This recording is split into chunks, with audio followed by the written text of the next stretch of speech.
breaking news. Internet overreacts to something.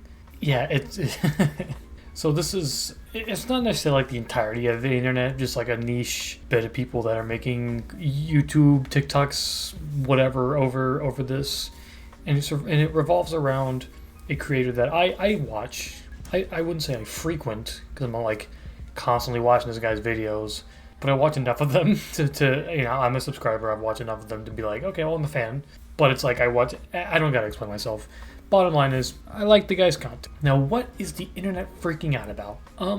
The simple fact that he had a take on a movie. That movie is Obsession. I was gonna come out and say it. Unpopular opinion, I loved Obsession. No, but seriously, like, the way the internet has reacted to this movie, good lord. Like, I like the movie. I watched it because I'm a fan of Curry Barker, and That's a Bad Idea. But good lord, the reaction to this movie, you'd think frickin' it was Citizen Kane or something. Like, it's insane. Don't get me wrong, great movie. Good lord, the way the internet's reacting is like, ugh. The fan base of this movie, I will get into that more later. I think they could potentially hurt or help the movie. Because, like, don't get me wrong, great movie, I love it, but the fan base is, like, kind of toxic, and you'll see why. So before we get into really where the controversy is, let's take a look at the video, or at least some of the key points that people are complaining about. Warning, this video is an attempt at a good faith, nuanced look at the fictional movie Obsession and the characters therein, which will probably upset some of you for some reason. From the get-go, from the very beginning, he knew, he just had a feeling that he knew what the reaction was going to be. So he was like, look, this is a very nuanced, this is about the nuance of the character of a movie, right? Looking at it from a very nuanced position. So this is our main character, Bear. Bear is 25, according to the screenplay, and he's never outgrown his awkward high school loser persona. So off rip, he describes Bear as just some like lonely loser who can't really talk to girls, and people are like, well, he's not just that. How dare you only call him just a loser who can't? Because he is. That's very clear from the get-go that's what his character is. He's a shy, awkward loser guy who can't talk to women. He just like me he's not. I am nothing like this guy. I am the awkward, shy loser guy, but that's about as far as that goes. It does not extend to the character of Bear, believe me. But that's who he is off rip. That's the character. This is the guy that they want us to see. This is the character he's portraying. It's very evident. He's not saying that this is only who he is. He does not devolve into some evil psychopath. He's not saying that. He's saying this is who he is off rip. This is what we're dealing with. Here we get a look at who Nikki is. And she seems like she's kind of one of those girls who's like those like ball buster types, you know? She's always like, ha, bitch can't handle all this. I've never met a guy who can keep up with me. And then they just lay there like SpongeBob. Also, again, somewhat ironic, but earlier Bear was like, you want me to be mean to her? Why would I do that? But then she's literally doing the same thing to him right now, and it's clearly working. So, interesting. Another complaint people have had was what he's joking about Nikki and calling her like a ball buster or something. And I get what he means. He probably could have worded it differently, but I get what he means, because he's describing her as someone who's like, you can't handle this. No man can handle me. I get what he's saying. I've seen people like that. I've seen people who are like that, who are all, hard shell, and people who are kind of like just like one of the guys. They'll joke with you. They'll give you a hard time. They're very like upfront and like will not shy away from just saying whatever's on their mind. That's what he's saying here. Again, could have worded it completely differently, but I get what he's saying. I had one wish. I wish Nikki Freeman loved me more than anyone in the Shrekin. world. Okay, so jokes aside, up until this point, Bear was just a dude with a crush on a girl that he was too scared to talk to. Okay, a story of my life. He pulls out this $7 wishing toy. He's like, golly gee, I sure wish Nikki loved me too. But here's where everything changes, okay? This is what a lot of it boils down to. Maybe not boils down to, but this is kind of a part of the conversation. This is a dude that he likes a girl. Like, or this is where it starts. He likes a girl, and so he's just like, okay, well, it's like, think about like wishing on a 4-leaf clover. It's like, we know it doesn't do anything, but just like, wishful thinking. No pun intended. Where he's just like, oh, I wish you loved me. Boom. Things that like we would do as kids, right? Where we're just like, wish upon a star. Like, well, I wish this girl had a crush on me like I had a crush on her. Stuff like that. This is kind of like, this is the character of Bear. This is what he made it clear that he didn't believe that it would work, but it was just like, you know what? Screw it. Why not for fun? It's like a $6 little toy. Let's just try it. He didn't think it was gonna work. You gotta be in his mind where he's like, well, is it gonna work? No, it's not gonna work. But we're gonna go for it anyways. But the people act as though like he wished for it, he knew it was gonna happen, and he did it anyways because he sucks. Like, no, stop. And to Bear's credit, he's not immediately jumping at the chance to take advantage of her or whatever. Like, he gives her privacy and space. He doesn't want to make it weird. He turns around when she takes her shirt off. And like, based on what people were saying about this movie online, I expected Bear to be this like horribly angry, misogynistic incel dude, right? But like, up until this point, he's just some super socially awkward loser who has a crush on a girl, and he uses a $7 wishing toy that he assumes is not going to work. And then when Nikki starts acting like this, he's very confused and put off by it. Boom. This is what this whole conversation boils down to. He said, up to this point, because a lot of people had an issue with the fact that he was like, well, Bear didn't take advantage of her. People are like, yeah, but what about this time? Or like, that's the bare minimum. Like, what about this? Like, hold on. Problem is, you're getting way too ahead of yourself. Problem is, you're watching this having watched the movie, so you know what happens. Up to this point, that's just not the case. He hasn't done anything just morally reprehensible. He hasn't done anything just awful. And that's what you're expecting from a villainous character is at that first head drop, it's done. He sees a situation, he's gonna take advantage of it. That's what you'd expect from a bad person. But that's just not the case here. This girl is depressed, she's upset, seemingly, and so how do you take advantage of that? That's not what he's doing. That's what you would see it as if you're looking at it like this guy's a villain. And of course, again, you're only saying that because you've seen what happens. But the way everything plays out, the way he's just like, all right, well, I'll let you stay here. I won't look at you change. I'll sleep on the couch, whatever. He's just being friendly. Because again, he doesn't know that the wish went through. He doesn't know it worked. So he's just like, all right, she's going through something. She's going through a rough time. I'll let her be. Anything that happens in the future doesn't matter up until this point. What happens up to this point, it happens, right? Bear doesn't know about the wish. He just thinks that she's being a little weird just simply because she's acting a little differently than usual. Obviously, things get different later on, but at least up to this point, Bear has no idea that the wishing willow worked. And again, to his credit, the very next day, he immediately tells Ian that he thinks something's wrong with Nikki. Like he seems genuinely concerned. This is, again, the whole point is that he doesn't know the wish worked. It's like, again, this is like a 4-leaf clover or a shooting star.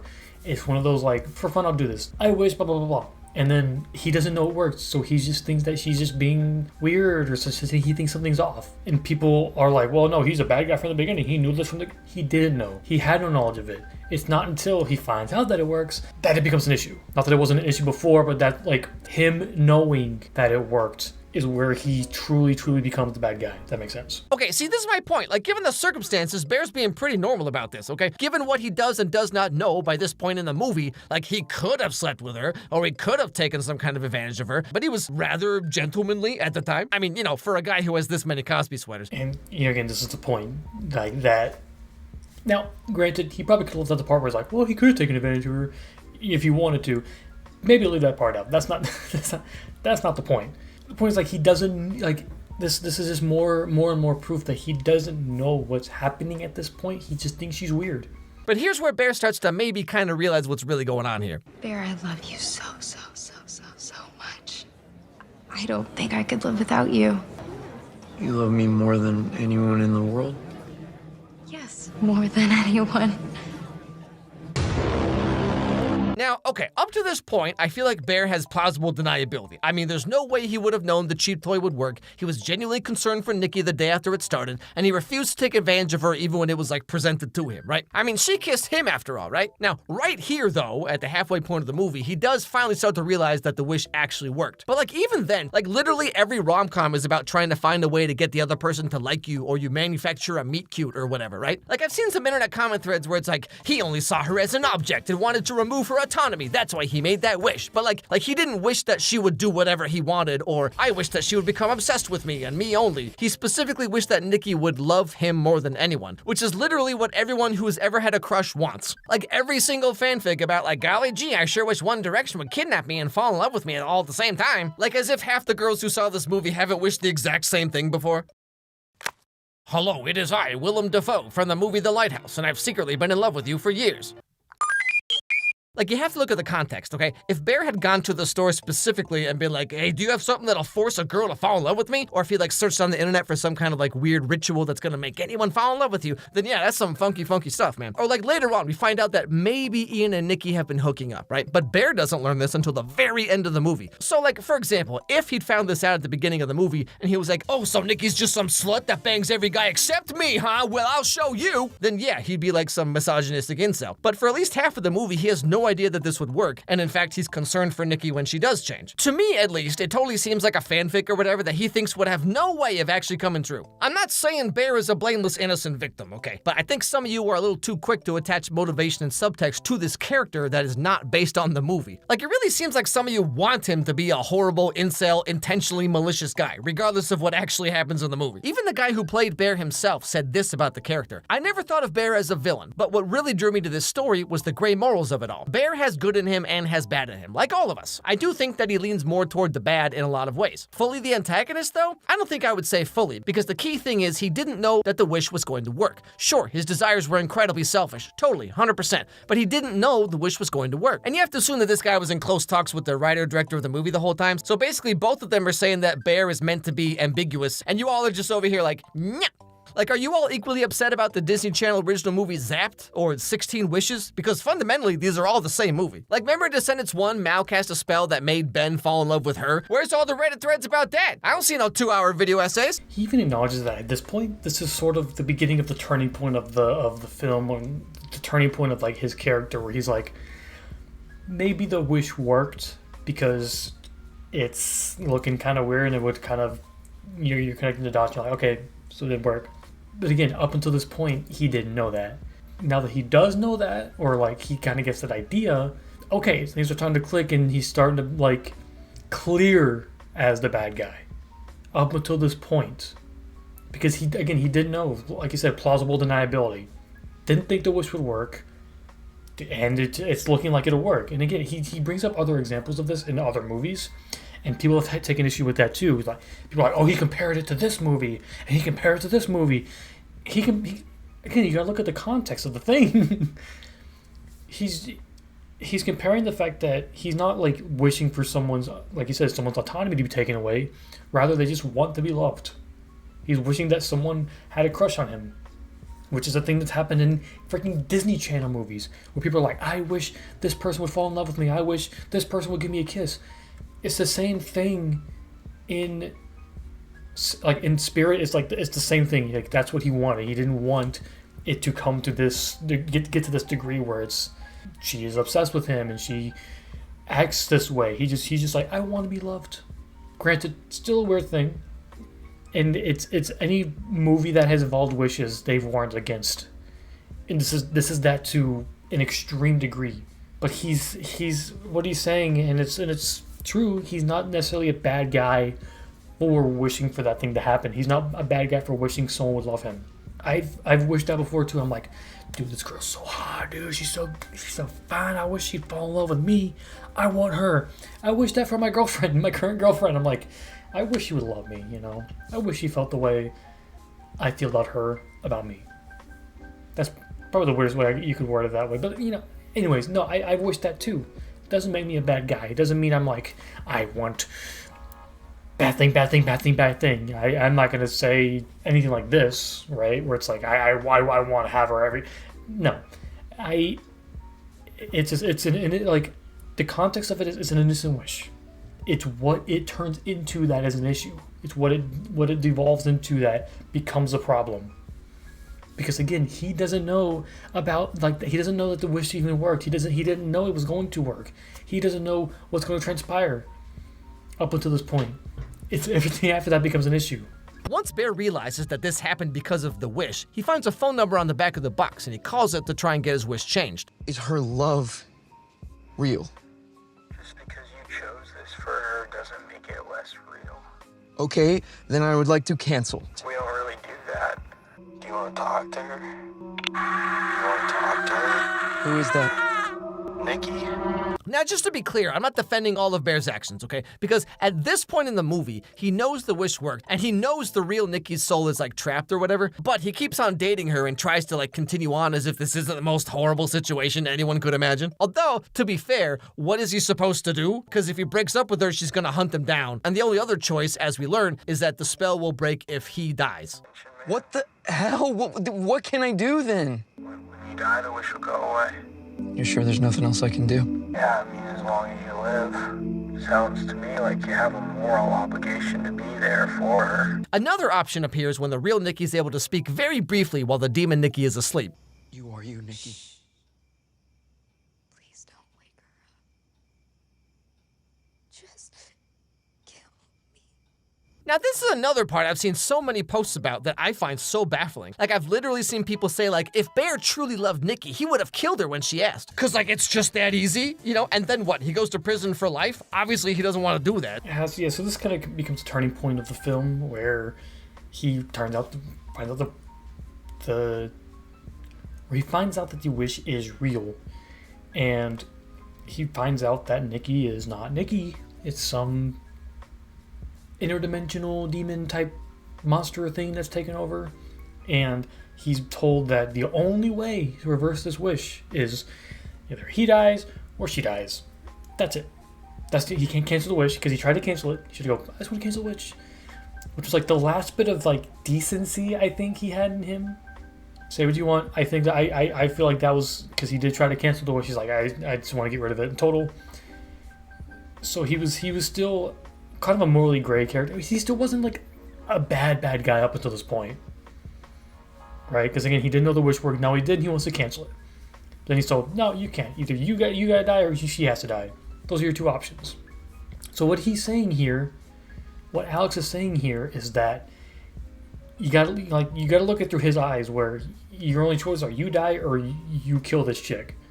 Either you die or you kill this girl. And so you gotta like if you're in that situation, what do? It's a tough choice. Like it's not just as easy as okay, I'll do it. And that like the issue like it's a valid take. It's a valid take of like what would you do in this situation? That's kind of it's a tough situation to be in. Because what if you were told like yeah, you either got to kill this person or kill yourself in order for this thing in order for things to go back to normal.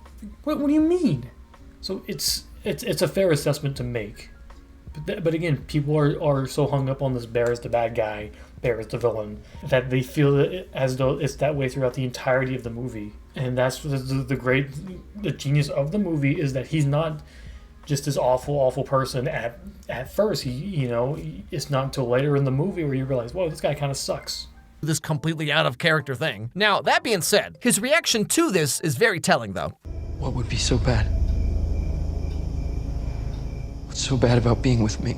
Okay, Bear, see, I was trying to be fair, okay? And then you go and you say that, like maybe everyone's right about you, you know? And this is further solidified when he knows it's not the real Nikki, and he knows the real Nikki is trapped, but he still keeps going on like this. I'll be anything you want me to No, be. don't say that. Anything you want me to be. Let me be Nikki. You're not being like me. I can't be Nikki! But this also brings up another interesting thematic element of the movie, I guess, which is like people are saying, if he truly loved Nikki, then he would do this incredibly selfless thing for her. But remember, his wish was not that Nikki would become obsessed with him. He wished that she would love him. So why isn't her love for him as selfless as you're claiming that his love for her should be? You know what I'm saying? Again, I'm not saying Nikki's the bad guy or Bear is some like blameless victim or whatever. I'm just saying there's many ways you could look at this movie. Like maybe the wish didn't work at all. Maybe Bear's just that cool. You ever thought of that? But anyway, so the very end of the movie, Nikki has killed Sarah and Ian. Bear realizes that there's no way out of this unless he dies. So he eats all the rest of his grandma's Flintstone vitamins, I assume, and dies in the arms of Nikki, who is finally freed from the spell. And that's more or less the end of the movie. Yeah, so whatever your personal interpretation of the movie is, it really is a fantastic film. It's a great horror, great writing, the acting is incredible. Nikki, obviously, fantastic job. But like with a lot of other movies and shows, especially recently, the online discourse is just insane. Like, what is it about this movie in particular that people made it their entire personalities? Like, there's something very funny to me about how this movie about the dangers of unchecked obsession has gone on to spawn one of the most insanely obsessed fan bases I've ever seen. Congrats, y'all, nailed it. Now again, I need to be very clear here, okay? Ultimately, Bear is the bad guy. He doesn't know what he did until late in the movie, but when he figures it out, he just keeps on rationalizing to himself because, like, he wants Nikki, and he doesn't seem to really care that she's being tortured the whole time, but rather he wants the demon to just act like Nikki so that he can pretend that he's actually dating Nikki, you know? Like, this is a bad dude. Yes, absolutely. Nikki is completely innocent. Her life is forever ruined because of some depressed, selfish loser guy, okay? Yes, like that's the outcome of the movie. But how we get to that point, I think, is a lot more nuanced than a lot of you were giving the movie credit for. And there it was. That was the ultimate turning point. That was, he realized that he, like this is what truly made him the bad guy of the film, is that he realized, oh, the wish word, she's now obsessed with me. It's not love. It's you know, she is obsessed with me now, and I'm just gonna keep on going with it. I'm gonna keep rolling with the punches. And yeah, that's kind of the ultimate turning point of this is where he becomes the villain. He does take advantage of her.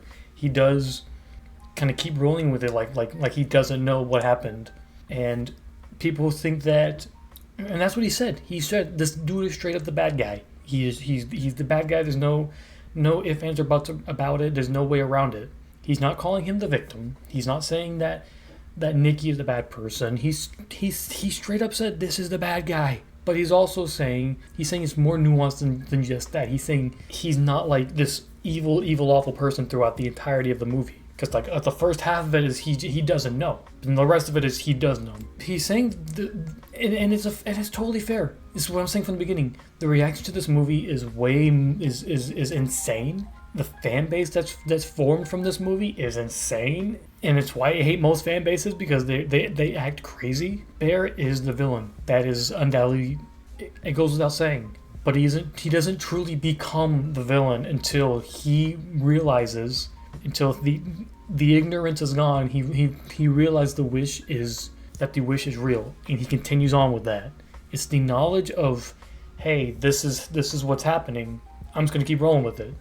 That's what makes him evil. It's not from the get-go, because again, he didn't know. He thought that she was just being weird for X, Y, or Z reasons. And so he was just kind of like, okay, whatever, maybe she still likes me or whatever. And then he realizes it's real. And he's like, okay, so like, he is right. It is way more nuanced than just Bear is evil, Bear's the bad guy. You don't know that from the beginning. It's knowing now that he, like, after everything, that's why it's, he said it's about the discourse around it. It's about the internet theories and Reddit threads about it, and about like people's reaction to the character and all that. And like whatever he says in this movie is totally fair. Whatever he says in the video is totally fair, but because it's not what other people agree with, I don't know. People are stupid. People are dumb. People say they watch it, but they're not paying attention to it. And that's the bottom line. Like that's the issue, is that people are watching it, but they're not truly watching it. They're not understanding the video. The problem is the people that are so up in arms about this are the same people that, like, this is like the one movie they watched where they realize, because the movie isn't blatantly telling you to your face something, when they realize it, they think that they've made some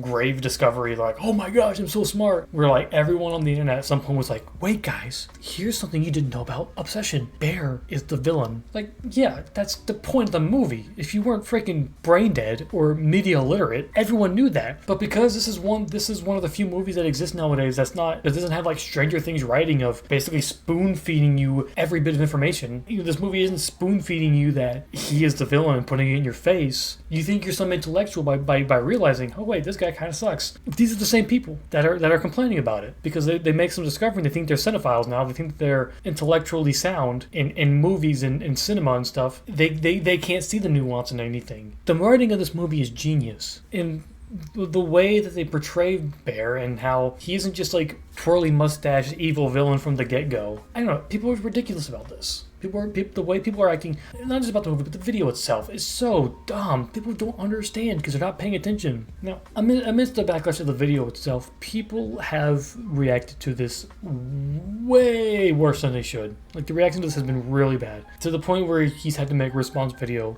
Gosh, like people are talking about like making fun of his divorce and saying that he had a second divorce, which is not true. Again, I don't know about this guy's personal life. Apparently he was divorced. People are like, well, he's divorced twice. He straight up said it didn't happen. He gave a take on a character and on and I had an opinion on a movie. That's what the video is about. Is a nuanced take on a movie, on a character. Chill out. It is not that deep. People were like, oh, he's just some misogynistic incel. Shut up, dude. Your reaction to this is the reason people hate fan bases. The reason Obsession is going to be looked at some point as overrated and overhyped, because I think about like Interstellar. Interstellar is a phenomenal movie. It is like the film bro movie. It is a really well made movie, but people have gotten to the point where they call it overrated or even saying it's bad because the fan bases of these movies act like it's God's gift to the earth, and they act rash about everything involving the movie. Yeah, and Obsession is going to be the next thing. Obsession is going to be the next movie that people just start hating it because of the fan base. So first of all, I'm sorry if I worded my video in a way that made it sound like I am defending rape or pro-rape in some way. That is very much not the intention of the video. As I said in the beginning, it very much was meant to be a good faith sort of attempt at sort of looking at this movie as a work of fiction, as a piece of media to be consumed, the same way you would do with a book or anything like that. This here is totally fair. I do feel as though at some parts he didn't word things right, and so they kind of came off weird, but I knew what he was saying because I'm not, totally brain dead. Not entirely. So just to clear things up, sexual assault is bad. Bear is bad. What Bear does in the movie, very bad. Bear is the villain of the movie. I think I said this in the video. Maybe I wasn't clear enough. That's my fault.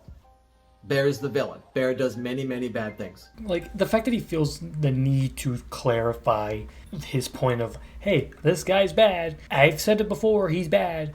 Everything he does up to a certain, from this point on, is bad. The fact that he has to clarify that is retarded. It's so dumb. If you couldn't get that from the video, if you didn't realize that, you're dumb. Stupid. It's always the people who complain about media literacy and say, well, you don't have media literacy. You don't have good media literacy. It's the people that are the big culprits of this, that are the issue, who have the least amount of media literacy, because they're taking a video that is very clear on its intent and they're not paying attention to what's being said, and then they want to make up their own issues with it and explain what's bad about it because they weren't paying attention. And the creator of said video has to come out and say, hey, here is the point I was making out in front of you. We're going back to that Stranger Things writing where it's like, here, we're spoon feeding you this information. There you go. Now you know what I meant. And it's dumb that he even has to come out and say it. He shouldn't have to, but people are dumb and can't pay attention. Don't know what's going on. It's ridiculous. People are dumb. Just disagree and move on. It is very clear from the get-go that it's very clear what he was referring to in his video. I don't know, the reaction has been insane and stupid and people are dumb. Stop reacting irrationally to stuff like this. If you don't like something, critique it and move on. That's it. Also, pay attention to what's being said. Don't just hear things, listen to them. Come on. Anyways, people suck.